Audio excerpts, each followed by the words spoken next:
बिस्मिल्लाहिर्रहमानिर्रहीम रब्बि इश्रह ली सदरी वयस्सिर ली अमरी वहलुक़दतन मिन लिसानी यफ़क़हू क़ौली अल्लाहुम्मा सल्लि अला सय्यिदिना मुहम्मद व अला आलिहि व इत्रतिही बिअदद कुल्लि मअलूमिन लका व बिक़द्रि अज़मति ज़ातिका फ़ी कुल्लि वक़्तिन व हिन अस्तग़फ़िरुल्लाहल्लज़ी ला इलाहा इल्ला हुवल हय्युल क़य्यूम व अतूबु इलैह या हय्यु या क़य्यूम या मालिकुल मुल्क रब्बि ज़ुल जलाली वल इकराम।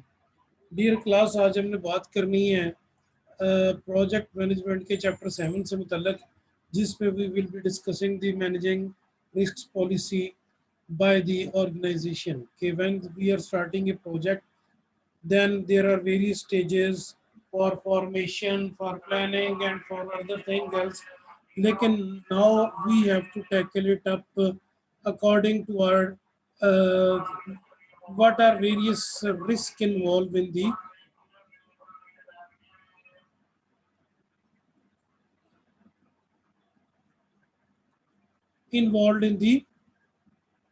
organization.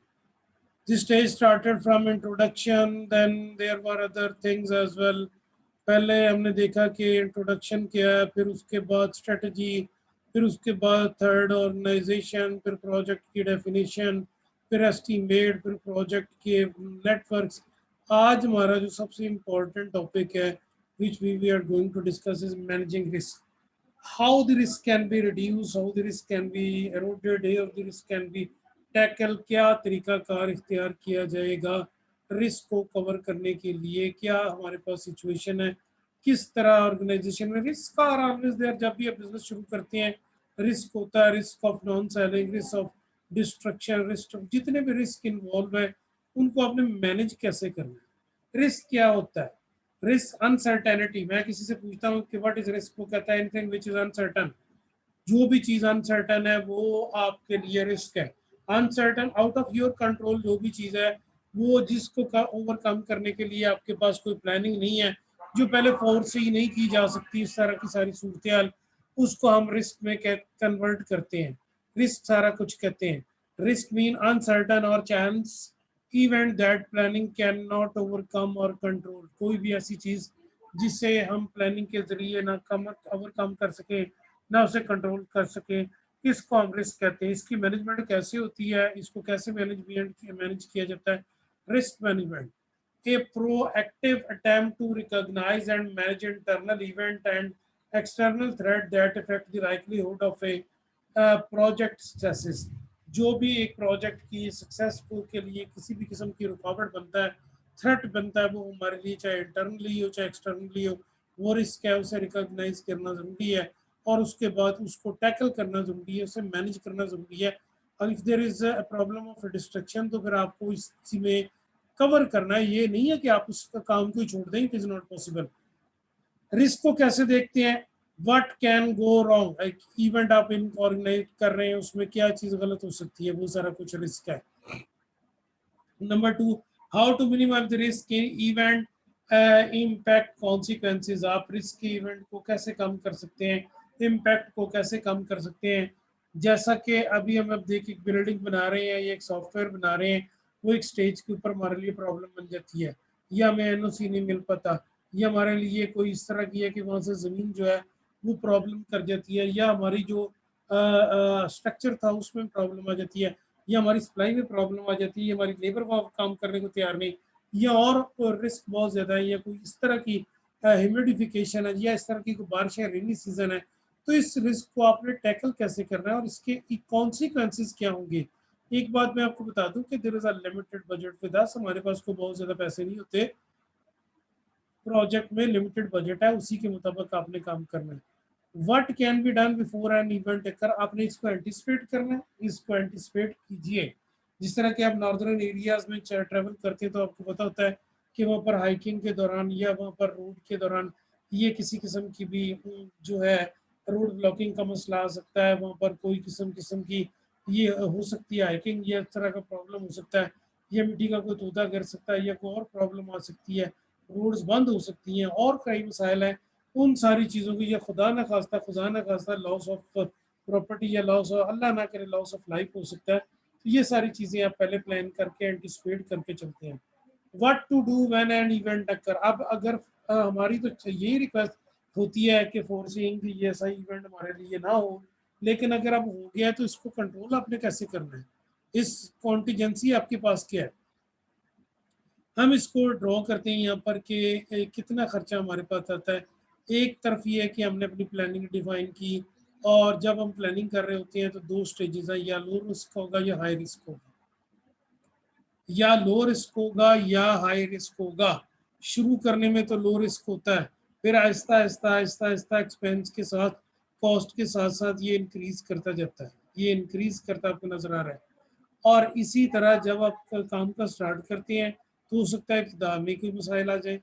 तो हाई रिस्क में भी और लो रिस्क में भी हम देखते हैं जो जो टाइम गुजरता जाता है, जो हाई रिस्क है वो कम होता जाता है।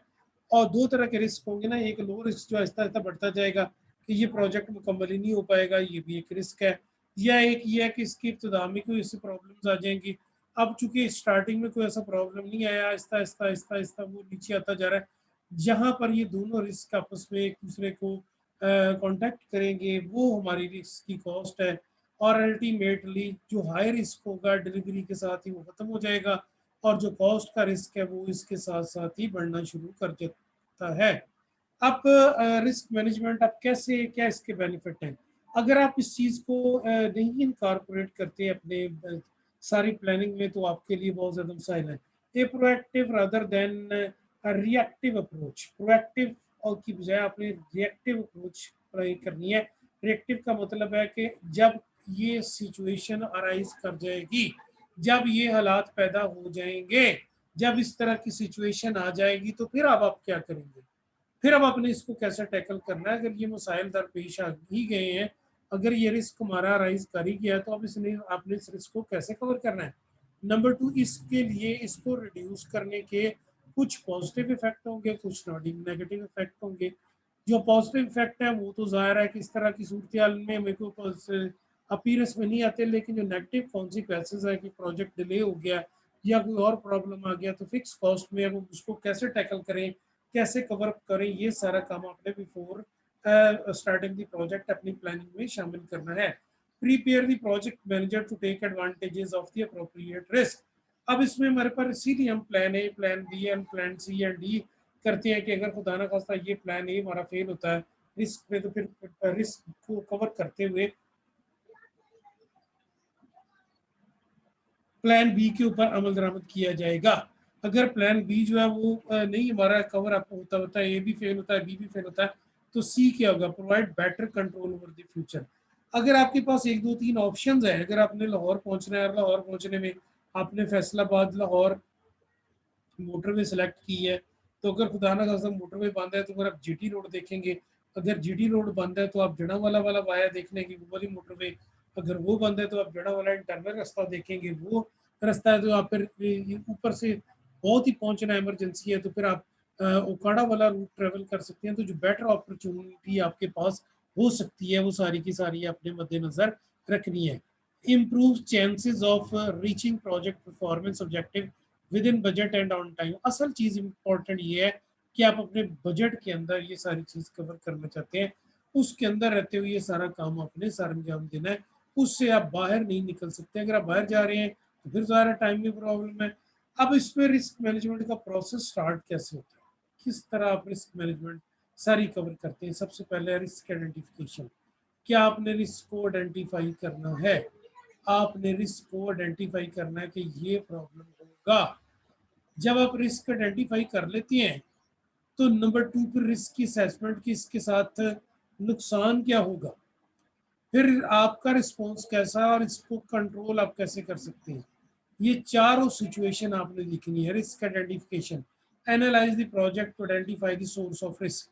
रिस्क का क्या तरीकाकार है, कौन कौन सी चीजें पॉसिबल हैं, कौन कौन सा लॉस पॉसिबल है, कौन कौन सी रिस्क आपके इस प्रोसेस में इन्वॉल्व है। नंबर टू, रिस्क की असेसमेंट आपने, इसकी सिविरिटी कितना ये शदीद होगा, इसकी अकरिंग कितने के परसेंट इसके चांस होने के हैं, और इसकी कंट्रोलेबिलिटी, सारी चीजें आपने देखनी है। नंबर वन, पहले आइडेंटिफाई कीजिए कि इसका जरिया क्या बनना है। रिस्क में फर्ज किया आपने एडवांस दे दिया और ठेकेदारी भाग गया है, तो आपका वो तो प्रोजेक्ट वहीं रह गया ना।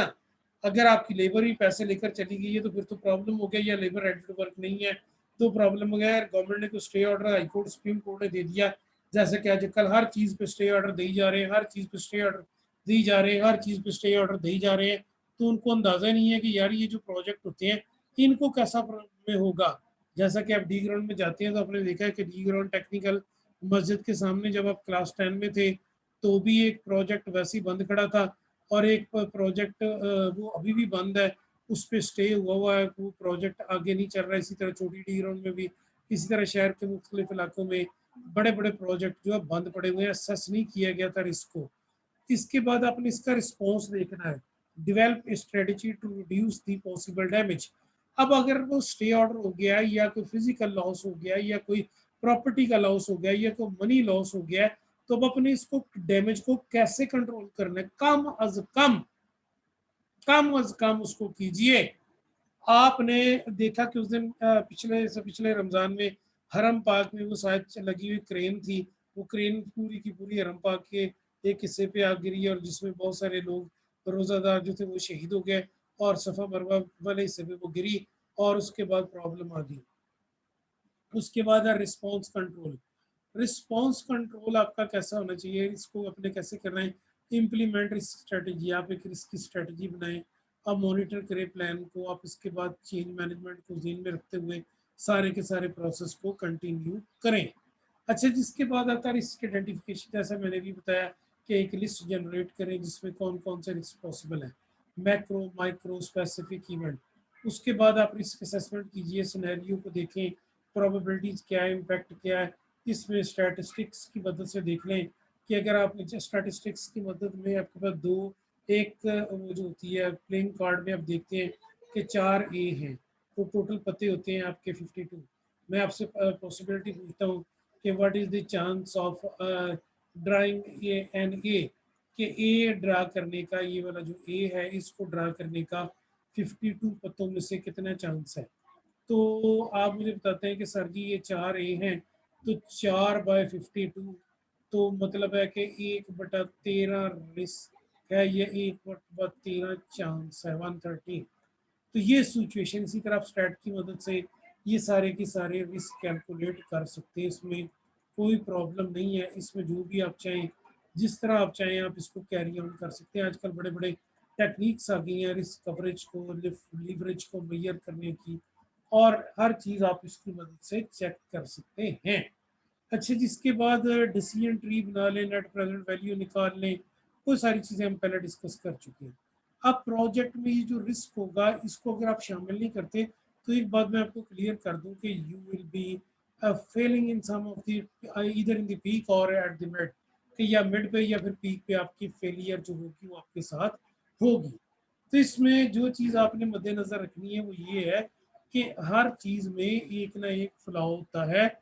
प्रोजेक्ट जब आपने देखना है कि उसकी टेक्निकल साइड है, एक उसकी एक्सटर्नल साइड है, एक उसकी ऑर्गेनाइजेशनल साइड है, एक उसकी मैनेजमेंट साइड है। आपकी ये एस्टिमेशन में भी शामिल होना चाहिए, आपकी प्लानिंग में भी शामिल होना चाहिए, आपके कंट्रोल में भी शामिल होना चाहिए, और आपकी कम्युनिकेशन में भी ये रिस्क जो है वो शामिल होना चाहिए।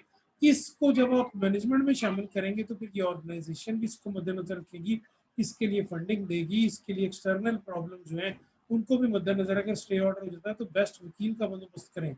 जैसा कि भी आपने देखा कि गवर्नमेंट जो है उसकी शहबाज शरीफ के फैसले पे फंस गई है कि उसका नाम उसमें था हार्ड लिस्ट में, तो वो जो ब्लैक लिस्ट में शामिल था, ब्लैक लिस्ट वालों में उसको हाई कोर्ट ने क्या किया क्या जी ये चला जाए।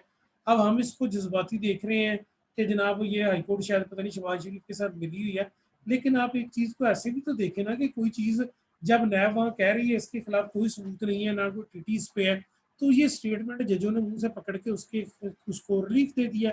ये नहीं है कि वो मुलजम नहीं है या मुजरम नहीं है या सजा याफ्ता नहीं है या उसने जुर्म नहीं किया हुआ, लेकिन अगर आपके जो उसकी प्रोसिक्यूशन है वही हल्की या वीक है तो फिर आप लोग को नुकसान तो होना ही है। तो ये चीज़ें सारी आपने देखेंगे, अगर स्टे ऑर्डर किसी प्रोजेक्ट पे हो जाता है, लोग ले आते हैं, तो आपको उसको टेक्निकली भी देखना होगा। अगर कोई और प्रॉब्लम आ जाती है बिजली की या कोई टेक्निकल साइड पे भी आप इसको सारे को मद्देनजर रखेंगे। अच्छा, इनकी सारी मैंने आगे इंडिविजुअल 1 by 1 बयान किए हैं, टेक्निकल रिक्वायरमेंट क्या है, डिज़ाइन क्या है, टेस्टिंग क्या है, डेवलपिंग क्या है, बजट क्या है, क्वालिटी क्या है, मैनेजमेंट। ये डिफरेंट चीज़ें जो है ये आपने टेस्ट करनी है। इनको टेस्ट करने के बाद आपकी एक रिलेटिव न्यूमेरिकल स्केल बनेगा कि खर्चे की क्या पोजीशन है। ये मैंने पहले आपको बताया था कि 10 से 20% आप अपने जेन में रखिएगा। अगर रिस्क बहुत ज़्यादा है तो क्या उससे आपकी इनसिग्निफिकेंट कास्ट बढ़ सकती है, या कास्ट 10% से कम बढ़ जाएगी, या 10 से 20% बढ़ेगी, 20 से 40% बढ़ेगी, या 40% से भी बढ़ेगी। टाइम कितना बढ़ेगा ये भी, स्कोप क्या है, प्रोजेक्ट डिक्रीज हो जाएगा, खत्म हो जाएगा, क्वालिटी के ऊपर क्या असर होगा, ये सारी चीज़ें आपने इसका इम्पैक्ट नोट करना है। अगर आपकी डील करने की रिस्क के साथ स्पीड स्लो है, यानी अब बहुत नकम्मे हैं या स्लो आके हुए हैं, तो आपका ये वाली सिचुएशन होगी दिस वन। अगर आप बहुत स्लो नहीं है, स्लो है, तो आपकी ये वाली सिचुएशन होगी। अगर आप मॉडरेट हैं तो आपकी ये वाली सिचुएशन होगी। अगर आप हाई हैं तो ये, और ये सारी चीज़ें रिस्क की एवर्जन के हवाले से, नेगेटिव इम्पैक्ट के हवाले से आपके पास आपके ऊपर आपको फेस करनी पड़ेगी। इसके बाद हम इसको एक टेबल की शक्ल में ड्रा करते हैं। हमने देखा कि रिस्क का इवेंट क्या है, लाइकलीहुड उसकी अक्ररेंस कितनी है, उसके असरात कितने हैं, उसकी डिटेक्टिंग डिफ़िकल्टी कितनी है, और जब हो जाए तो उसको कन्वर्ट करना या स्टार्ट करना या पोस्ट इंस्टॉल करना या इंस्टॉलेशन करना कैसा है, ये सारी चीज़ें। अब इंटरफेस प्रॉब्लम हमारे पास ये सारी सूरत नज़र आ रही है कि अगर हम देखते हैं तो लाइकलीहुड में अगर कितने परसेंट चांस है जी, 4 टाइम इंक्रीज हो सकता है प्रॉब्लम। फिर उसके बाद इम्पैक्ट 4 टाइम हो सकता है, डिफ़िकल्टी डिटेक्शन 4 टाइम है। कितना टाइम लेंगे आप कन्वर्ट करते हुए, इस रिस्क को आपने कन्वर्ट इमीडिएटली कर लेना है। सिस्टम फ्रीजिंग, फिर कितने परसेंट चांस है, फिर रिस्क की क्या पोजीशन है, फिर ये किस वक्त काम शुरू होगा। जब आप एक चीज़ फ्रीज कर लेते हैं, जिस तरह आप अपना सेमेस्टर फ्रीज करा जाते हैं, तो बाद दोबारा आने के बाद आपको स्टार्टअप देना पड़ता है। इसी तरह यूज़र बैक स्लैश, क्या आपने इसकी ये पहले से बंदोबस्त कर रहा है। हार्डवेयर मैन फंक्शनिंग, आपकी मशीनरी वहाँ पर सही इंस्टॉल नहीं हुई, आपका हार्डवेयर ही सही काम नहीं कर रहा, तो क्या पोजीशन है। ये सारे रिस्क आपने यहाँ डिटेक्ट कर लेंगे। फिर आप इसको एनालाइज करते हुए ग्राफिक शक्ल देंगे। यही सारी इंफॉर्मेशन इस ग्राफ की, ये जो प्रीवियस हमारे टेबल में वैल्यूज थी, इनको हमने एक ग्राफ की शक्ल में यहाँ पर प्रेजेंट कर दिया। फेलियर रेट कितना है, ये सारे फार्मूले के जरिए रिस्क की वैल्यू निकल आएगी। जब आप बैंक लोन लेते हैं तो बैंक भी आपको इसी तरह लोन देता है। जब आपने इसकी सूरत हल कर लेते हैं तो ही इसकी सारा मामला आता है। तो इसमें सारा जो है ना जी, वो चीज़ें देखने के बाद बात को आगे बढ़ाया जाता है। मैनेजिंग रिस्क, कैसे रिस्क को मैनेज करेंगे।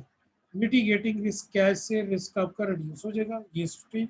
अवॉइडिंग रिस्क, ट्रांसफरिंग रिस्क और रिटेनिंग रिस्क। अगर लॉस का खदशा है इंश्योरेंस करवा लें। अगर आप समझते हैं कि ट्रांसपोर्टेशन में प्रॉब्लम है तो उसका कैरेज कॉन्ट्रैक्ट दे दें। अगर आप समझते हैं लेबर की प्रॉब्लम है तो लेबर हायर कर लें, आप खुद ना रिक्रूट करें, ठेकेदार के जरिए कर लें। अगर आपने समझते हैं कि जैसे जो है वो आपको लाने में प्रॉब्लम है, तो आप अपनी रोड तक वहाँ तक बिल्ड कर लें। अब रिस्क जो भी है वो रिटेन होता रहेगा, इसको सारे को मामले को आपने मद्देनजर रखना है। इसके बाद आता है कंटीजेंसी प्लान। कंटीजेंसी प्लान जब आप बनाते हैं तो आपने ओरिजिनल रिस्क को फोरसी करना। ओरिजिनल रिस्क, असल रिस्क आपका कितना है, क्या था वो रिस्क, और उसके बाद कॉन्टीजेंसी अगर प्लान नहीं होगा तो और सूरत डिफिकल्ट हो जाएगी। अगर आपका कॉन्टीजेंसी प्लान वर्क कर रहा है तो और सिचुएशन होगी। दोनों चीज़ें, टेक्निकल रिस्क कैसे होते हैं और शेड्यूल रिस्क कैसे होते हैं, इन सब को फिर हम एक मरतबा दोबारा मैट्रिक्स में करते हैं कन्वर्ट, ताकि पता चल सके कि अगर आपने इंटरफेस प्रॉब्लम है, एक आपने बनाया है ये सॉफ्टवेयर, उसके इंटरफेस में प्रॉब्लम है, तो इसका टेस्ट प्रोटोटाइप में करते हैं। अगर आपने अभी देखिए कि हमारा आजकल हमने बनाया हुआ है ये GF17 थंडर जो ट्विन सीट है, उसमें उसका प्रोटोटाइप आजकल टेस्ट हो रहा है। फिर उसके बाद उसकी जब वो सारी रनिंग मुकम्मल हो जाएगी, जो जो उसमें सारी सूरत हाल थी, क्या वो हवा का प्रेशर बर्दाश्त कर सकता है, क्या वो स्ट्रेट फ्लाई कर सकता है 90 डिग्री पे, क्या वो डाउन 90 पे आ सकता है, क्या उसके ज़रिए जो है वो उसे कहते हैं आयरन डोम को क्रॉस कर सकता है, वो मिसाइल फायर कर सकता है। ये सारी चीज़ें आपने इस प्रोटोटाइप में टेस्ट करनी है। अगर आप सिस्टम फ्रीज करना चाहते हैं तो भी प्रोटोटाइप में, अगर आप इसमें सूरत चाहते हैं कि बैक स्लैश डालनी है तो फिर आप इसकी डिमोन्स्ट्रेशन देखें किस जगह जाके प्रॉब्लम कर रहा है। फिर अगर आपने किसी से काम करवाया तो वेंडर की वारंटी देखें। ये सारा कुछ आपके साथ चलेगा। इसके ऊपर कुछ एक्सपेंसेस आएंगे, वो कॉस्ट रिस्क क्या होगा, वो कॉस्ट रिस्क आपके उस बंदे ने तो नहीं देना जो आपसे कॉन्ट्रैक्ट बिल्ड करवा रहा है, ये आपको खुद ही कवर करना है, ये उसमें नहीं होगा। इसके लिए आपको अपना प्रॉफिट मार्जिन और कुछ क्वेश्चन उसके साथ शेयर करना होगा, इसलिए फंडिंग रिस्क को भी मद्देनजर रखा जाएगा। अपॉर्चुनिटी मैनेजमेंट टैक्टिक्स, एक्सप्लॉइट, सबसे पहले आपने देखना है कि इसकी एक्सप्लॉइटेशन कैसे, इसको कैसे आप एक्सप्लॉइट करें, अनसर्टेनिटी को आप रिमूव कैसे करें। नंबर 2, इसका शेयर कितना है ओनरशिप में, ये कैसे प्रोबेबिलिटी पॉजिटिव इम्पैक्ट की तरफ बढ़ाई जाएगी, क्या इसको हम एक्सेप्ट कर लेंगे। अगर हम शुरू से ही एक वो चीज कर लेते हैं कि यार ये रिस्क है तो ये प्रोजेक्ट छोड़ दें, तो फिर तो ये तो प्रॉब्लम वाली बात है। कितने प्रोजेक्ट आप इस तरह छोड़ेंगे, हर एक में कोई ना कोई रिस्क तो इन्वॉल्व है ही, हर एक में कोई ना कोई किसी न किसी किस्म का कोई रिस्क इन्वॉल्व है। इसके बाद क्या, कॉन्टीजेंसी फंड्स, फंड्स एक प्रोजेक्ट से दूसरे प्रोजेक्ट में चलाए जाएंगे। जैसा कि अभी आप देख रहे हैं कि वो हमारे लिए वो येलो ट्रेन बना गया, ऑरेंज ट्रेन, उस बंदे ने जितना भी जुल्म इस इकोनॉमी के साथ किया, तकरीबन 2-3 अरब रुपया, 5-10 अरब रुपया डेली जो है वो हमें सब्सिडी देनी पड़ रही है, और उसके बाद वो उसका फायदा कोई नहीं।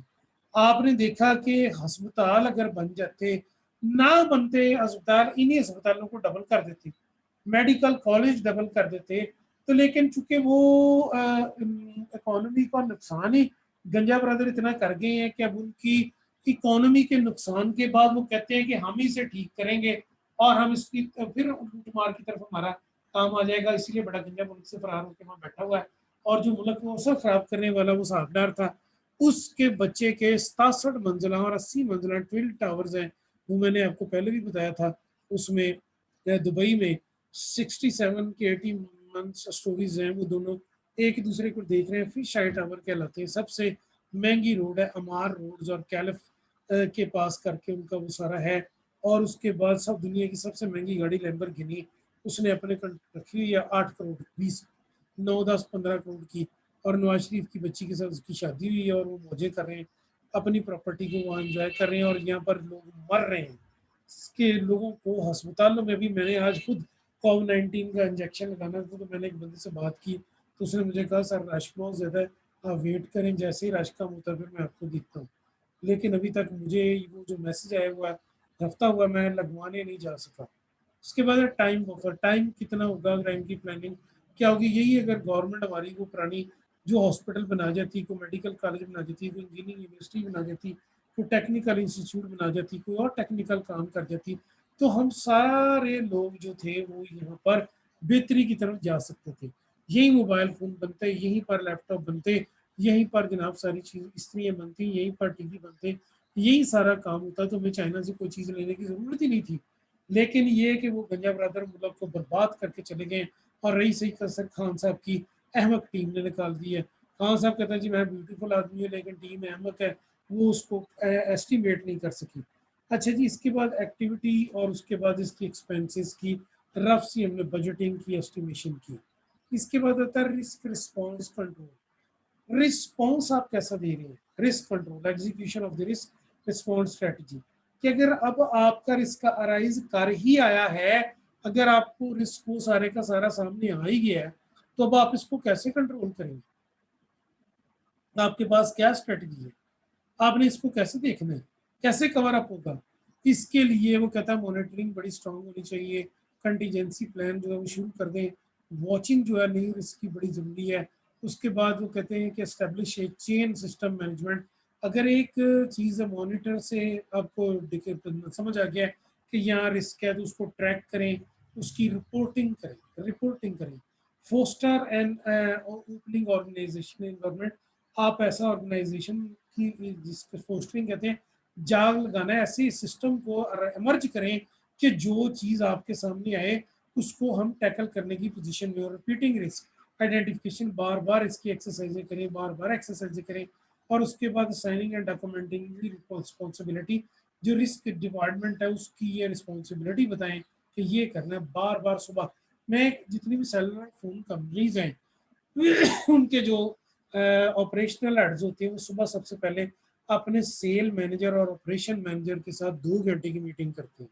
जितनी भी मेडिसिन कंपनियां वो भी, जितने भी बैंक हेड्स हैं वो भी, उनको समझाते हैं कि ये प्रोजेक्ट है, ये इसका स्कोप है, ये है। वो टेलीनॉर वाला बताता है कि जनाब ये हमारे कस्टमर है, आज आप इसमें इतना इंक्रीज करेंगे। यहाँ तक हम देखते हैं कि गली मोहल्लों में उन्होंने क्लाइंट लॉस के डर से आके क्वालिटी बेहतर नहीं करते, गली गली मोहल्लों मोहल्लों में अब छोटे छोटे वो जो है वो रख के डब्बे बैठ गए हैं वहाँ पर कि जनाब यहाँ पर हमसे सिम लें और अपनी पसंद का नंबर लें। पहले उस पर एक्स्ट्रा पैसे लेते थे, अब एक्स्ट्रा पैसे भी नहीं ले रहे, अब सिर्फ ये कहते हैं कि रिस्क, लेकिन उसमें फ्रॉड्स वगैरह भी हो जाते हैं। तो बहरहाल एनीवे हमें उससे बचना चाहिए। Source of change, project scope changes करें, उसके बाद इम्प्लीमेंटेशन कंटीजेंसी की करें और इम्प्रूवमेंट लाएं अपनी इन चेंजेस की मदद से। अच्छा, इसके बाद सबसे पहले आपने आइडेंटिफाई किया रिस्क को, तो चेंज आप क्या प्रपोज करते हैं? आप क्या चेंज प्रपोज करते हैं? जैसे कि हमारी यूनिवर्सिटी में अब उन्होंने फिजिकल क्लासेस में पाबंदी लगाई, तो हमें बुलाया पिछले जून में 19 में, और उन्होंने बुला पिछले 20 जून में बुला कर उन्होंने कहा जी अब यहाँ पर फिजिकल क्लासेस नहीं होनी, ऑनलाइन क्लासेस पे चले जाएं। हमें उन्होंने ट्रेनिंग दी ऑनलाइन क्लासेस की, और साथ ये कि टीचर मुकर ना जाए, या टीचर हर पे कुछ शक तो नहीं है, लेकिन टीचरों को कहा कि आपने जनाब यूट्यूब पे अपना डेट के साथ लेक्चर देना है कि आपका लेक्चर ये था और ये, और इतने स्टूडेंट अटेंड किया, और उनकी अटेंडेंस आपने वहाँ पर लगानी है। हाँ, अलबत्ता टीचर को इख्तियार दे दिया कि जो दूर दराज के स्टूडेंट है नहीं आ सकते, आप उनको जो है अपनी तरफ से राय दे सकते हैं, कोई प्रॉब्लम नहीं। तो आपने जो चेंजेस थी, प्रपोज चेंजेस, उनको आइडेंटिफाई किया, उनको इम्प्लीमेंट किया, और शेड्यूल के साथ एवेल्यूएट करके जो जो भी प्रॉब्लम था इसका रिस्क का, उसे डिसअप्रूव किया, और उसके बाद निगोशिएट करके जो कॉन्फ्लिक्ट था उसे दूर किया। कम्युनिकेट करते करते करते आखिर आज हम सक्सेसफुली लेक्चर लेने में कामयाब हुए, और यहाँ तक कि मैंने खुद ऑनलाइन बगैर यूनिवर्सिटी को बताया बेड पेपर भी कंडक्ट किए, जिसमें जो प्रॉब्लम थे वो सारे के सारे मैंने वही सॉल्व किए। इसके बाद जनाब अब आपने इसको रिवर्स साइड पे जाना, चेंज कंट्रोल कैसे होगा? अब आपने रिस्क देख लिया, रिस्क को आपने इनकॉर्पोरेट कर लिया, चेंज सबसे पहले ओरिजिनेट कीजिए, शुरू करें। चेंज की रिक्वेस्ट सबमिट की जाएगी, जी फला मसला आ गया है, इसको आप स्टार्ट करें। चेंज को रिव्यू करें, अप्रूव होगी या नहीं, अगर अप्रूव होगी तो अपडेट करें, नहीं अप्रूव होती तो फिर वो एज इट इज ये रिक्वेस्ट जो है सस्पेंड कर दीजिएगी। मैं बता रहा हूँ कि मुझे चेंज प्रॉब्लम आ रही है जनाब, तो मैं ये जूम पे मजीद क्लास नहीं कर सकता।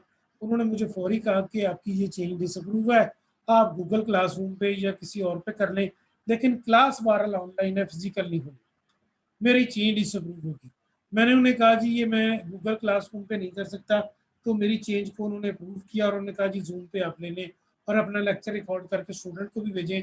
उन्होंने मुझे 2 बातें कही, एक तो लेक्चर भेजें, नंबर 2 आपकी वॉइस में लेक्चर होना चाहिए वीडियो में, ताकि पता चले स्टूडेंट को, आप समझा सकें। तो दोनों बातें मेरी समझ में आ गई, फिर मैंने ये चेंज अपडेट की, और उसके बाद डिस्ट्रीब्यूटिव एक्शन इसके ऊपर लिए। बात को आगे बढ़ाते हैं, फिर इसके बाद जनाब क्या है, इसके बेनिफिट क्या है? जब आप चेंज कर लेते हैं तो इससे जो चेंजेस हो जाती हैं, कुछ तो डिस्करेजिंग होगी, कुछ इनकरेजिंग होगी, कॉस्ट में भी, खर्चे में भी चेंज प्रॉब्लम आएगी। तो इंटेग्रिटी जो है वो इस देखी जाएगी, इससे क्या क्या मैयर एलोकेशन कौन कौन सी है, उसके बाद जनाब रिस्पॉन्सिबिलिटी किस किस की फिक्स की है, क्लियर कट बंदा पकड़े कि जनाब इसकी जिम्मेदारी है, इसने चेंज किया, ये इसने प्रूव किया। Effect of changes is visible to all parties involve. ये जो मोटरवे ये प्रोजेक्ट की जो क्लियरेंस दी थी इस सागडार ने दी थी ऑरेंज ट्रेन की, ये जो जंगला बसें शहबाज शरीफ ने बना दी हैं। अब देखिए जंगला बसों का मुझे और आपको क्या फ़ायदा, मेरे पंजाब के सारे पैसे वहाँ पर लग गए हैं मुल्तान में, मेरे पंजाब के पैसे लाहौर में लग गए हैं, मेरे पंजाब के सारे पैसे जो है वो लग गए हैं भाई जी उसमें जाके पिंडी में, मुझे क्या फ़ायदा हो रहा है? यार अस्पताल बनाओ, लोगों को हेल्थ दें। 2 काम किए उसने क्लियर कट आपके सामने, इस्लामिक मॉडल है मलेशिया का, कि मलेशिया ने 2 काम किए थे, एक जनाब उसने अस्पताल बना दिए, दूसरी उसने एजुकेशन दे दी, बाकी लोग सारे काम अपने पे खड़े हो गए।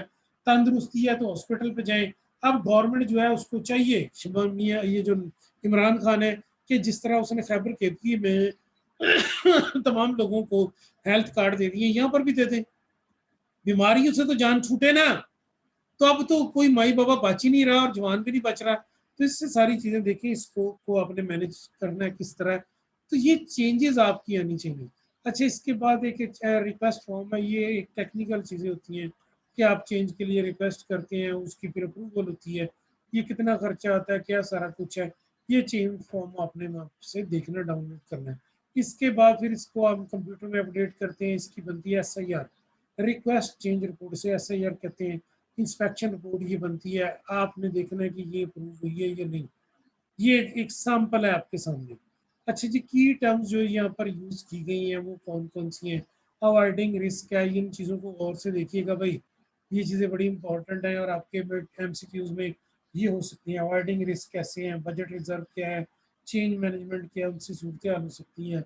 उसके बाद जनाब कॉन्टीजेंसी प्लान क्या है, मैनेजमेंट रिजर्व क्या चीज़ें हैं, मिटिगेटिंग रिस्क यानी अवॉइडिंग रिस्क क्या चीज़ें, अपॉर्चुनिटी क्या है, रिस्क क्या है, रिस्क क्या है, अनसर्टेनिटी, अन अपॉर्चुनिटी रिस्क क्या है, रिस्क ब्रेकडाउन स्ट्रक्चर क्या है, रिस्क रजिस्टर कौन सा, रिस्क की प्रोफाइल कौन सी है, सीवियरिटी कितना सीवियर है ये रिस्क। मैंने एक प्लाजे के लिए रिक्वेस्ट की शॉप्स में, वो बन रहा था नहर के ऊपर कैनाल रोड में शुरू में, तो गवर्नमेंट जो है कॉमर्स कॉलेज के उसके अपोजिट, बाद में उन्होंने वो प्लाजा बंद कर दिया। तो मैंने कहा क्यों बंद किया? उन्होंने कहा जो DC साहब ने अप्रूवल नहीं दी, क्योंकि सामने नहर है, जब आप ज़्यादा खोदेंगे तो उसकी वजह से नीचे ज़मीन पोली है, नरम है, उसकी वजह से ये प्लाजा बैठ सकता है, तो आप अपने पैसे वापस ले लें। उन्होंने रिस्क की सीवियरिटी के मैट्रिक्स की बुनियाद पर प्रोजेक्ट ही कैंसिल कर दिया। सिनेरियो देखें, शेयरिंग रिस्क देखें, टाइम देखें बफर, और उसके बाद ट्रांसफरिंग रिस्क देखें कैसे होगा। इसके बाद अपेंडिक्स है, मुख्तलिफ चीज़ें उन्होंने बयान की हैं। इसमें part programming evaluation review technique, ये अभी गवर्नमेंट ने भी अपने मेरे लिए की है। इसमें आप देख रहे हैं कि वो उसका प्रोग्राम था बिलावल की माँ का बेनज़ीर इनकम स्टोर प्रोग्राम, उसमें 29,000 गवर्नमेंट मुलाजिम जो था वो पैसे ले रहा था। इवन के फरजाना रजा उसमें 2 अरब ये पता नहीं कितने अरब का फ्रॉड कर गई। अब हुआ क्या कि जब गवर्नमेंट आई थी, उन्होंने नादरा को कहा यार ये पैसा कहाँ जा रहा है, इस वजह से उन्होंने सारे लोगों को निकाल दिया जो सरकारी मुलाजमीन थे, उनकी बुढ़ियाँ ले रही थी, वो ले रहे थे, बेगमात ले रही थी, ग्रेड 19, 20, 21 तक मुलाजिम ये बेनजीर इनकम स्टोर के पैसे ले रहे थे सिंध में। अब उन्होंने इसको ट्रबल किया, इसकी उन्होंने प्रोग्राम वैल्यूएशन की और इनको सजाएं दी, और फिर उसके बाद उन्होंने इसके जरिए आम लोगों को पिछले भी और अब भी, इस बीच रमज़ान से पहले मिले, रमज़ान में भी मिले और अब भी मिल रहे हैं 700 प्रोग्राम के तहत 12,000। तो जब ये पैसे दिए लोगों को तो कौमी मतदा ने देखा कि सियासत इन्वॉल्व कोई नहीं, ID कार्ड से देखती हैं कि इस औरत के नाम की प्रॉपर्टी बिल्डिंग ये वो लावला है, ये बंदे के नाम है नहीं है, तो इसको हेल्प की जाती है, उसको पैसे दी रहे हैं। यार उसमें बिलाल जो है वो हिजड़ा वो बगले बजा रहा है, फिर मेरी अम्मी के नाम का प्रोग्राम है, तो तेरी अम्मी के नाम का कब नहीं प्रोग्राम है? प्रोग्राम तो गवर्नमेंट की होती है, गवर्नमेंट ने दिया पैसा, उसमें पता नहीं कितने 20-30 अरब रुपए इन्होंने दिया और शफाफ दिया उन्होंने, ज़ाहिर उसमें कोई पोलिटिकल इन्वॉल्वमेंट नहीं होगी। अब अगर पॉलिटिकल इन्वॉल्वमेंट होगी तो हम इतने कॉन्शियस हो चुके हैं, चौकीदार इतना कॉन्शियस हो चुका है, मीडिया इतना कॉन्शियस हो चुका है, क्योंकि अब मीडिया को पैसे नहीं मिल रहे हैं, मीडिया को पैसे नहीं मिल रहे हैं तो मीडिया जो है उसी बात पे शोर मचाता है। तो इसमें ये सारी चीज़ें हमने देखनी है। इसके बाद क्या सूरत हाल होती है, फिर हमने इसको फ्रीक्वेंसी चार्ट के ऊपर ड्रा किया कि ये सिचुएशन में अगर प्रॉब्लम होती है तो हाइपरबोला नहीं बनता। ये फिर आगे कि वेटेड एवरेज आपने कैसे कैलकुलेट है, इंडेक्स नंबर, इससे लॉस की क्या पोजीशन होगी, ये फार्मूले हैं, ये आपने सारे के सारे इसमें से चेक करने हैं, देखने हैं। अगर आपने देखना है कि एक्टिविटी टाइम कितना है तो लॉस की सिचुएशन क्या होगी, ये मुख्तलिफ किस्म के फार्मूले आप चेक कर लेंगे। वेरिएशन आप निकालेंगे इसके, standard aviation, this is standard aviation. Standard aviation एक हमारा मैयर है जिसमें हम देखते हैं कि भाई कितनी स्टैंडर्ड एविएशन है प्रोजेक्ट ए की बिफोर और आफ्टर, फिर वेरिएंस निकालते हैं। ये वेरिएंस है, ये standard aviation, this is standard aviation, ये वेरिएंस कहलाता है, दिस इज वेरिएंस। जिसके ऊपर जजर नहीं है वो स्टैंडर्ड एविएशन नहीं है, वो वेरिएशन है, और जिसके ऊपर जजर है वो स्टैंडर्ड एविएशन है। ये मेजर होते हैं, इसकी बुनियाद पे आप सारे कुछ कंट्रोल करके देखते हैं। खैर बात को थोड़ा आगे बढ़ाते हैं।